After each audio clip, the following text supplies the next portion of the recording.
Shalom, family. It's S.C. Johnson. Another kingdom moment. I'm out here walking. As always, nature. Love it. Breathing, meditating. 8 miles a day. That's my goal, right? Got to get in shape.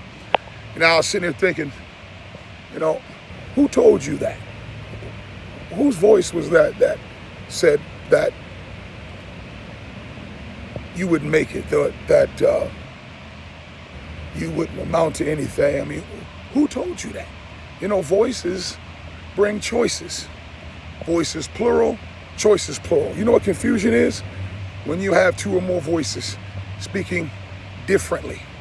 Now I don't know what to do. All right? James chapter 1 verse 8 says, a double-minded man is unstable in all of his ways. What causes double-mindedness? Multiple voices saying different things, various things. The Bible said, how long will you halt between two opinions? If God is God, serve him. Baal is God, then serve him. And I was thinking about Genesis chapter 3. That serpent, man, he always wants to mimic and mock and replace our Father and be worshipped. So our Father says that his sheep know his voice, right? A stranger, they will not follow. So sheep need the voice, Spirit of truth to lead and guide us. And so the enemy comes, masquerades about, transforms himself into an angel of light, convinces us that his voice is our Father's voice. And when you mix that with distraction, desperation, pain, anguish,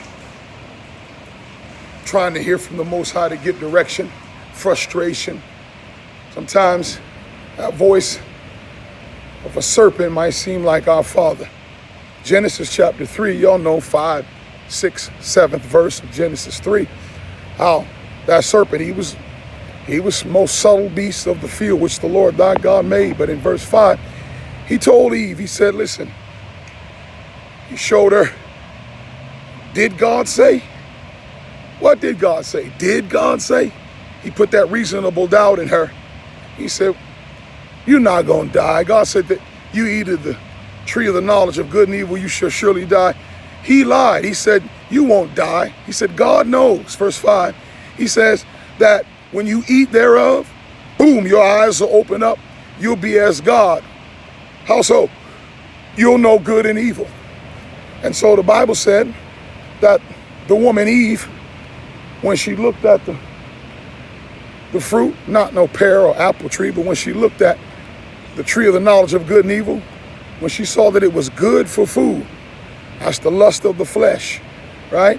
That it was pleasing to the eye, that's the lust of the eye. And desire to make one wise, that's the lust or the pride of life. I'm sorry. So you got the lust of the eye, the lust of the flesh, or rather the lust of the flesh, the lust of the eye, and then the pride of life. That's in 1 John 2:16, right? All that is in the world is the lust of the flesh, pride of the eye, or the lust of the eye, the pride of life.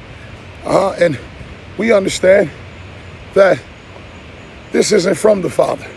And so the Bible says she did eat and also gave it to her husband.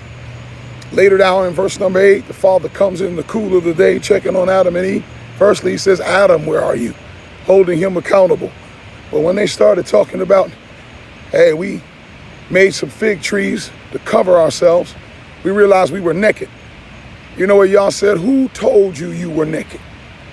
You been listening to another voice?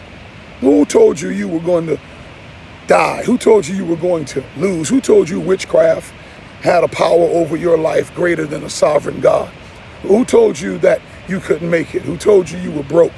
Who told you that you were sick, afflicted, sick in your head, you were never going to come out of this trial? Who told you you weren't going to make it?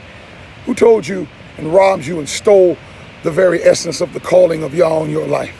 Who convinced you to stray away, to compromise, to give place to the devil, to ease away from the commandments of the Most High and what he told you to do and the challenges he set before you to walk in obedience?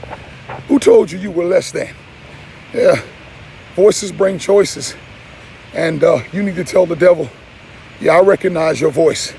I recognize your voice. Talk to the hand. I'm not hearing it anymore. I told the devil these words. I said, devil, I need to laugh more. And he spoke to me the other day and I laughed. I said, thank you for the laugh, because it's funny. You thought I'm still listening to you? You think I'm still listening to you, devil? Love you all. Believe in you. Shalom.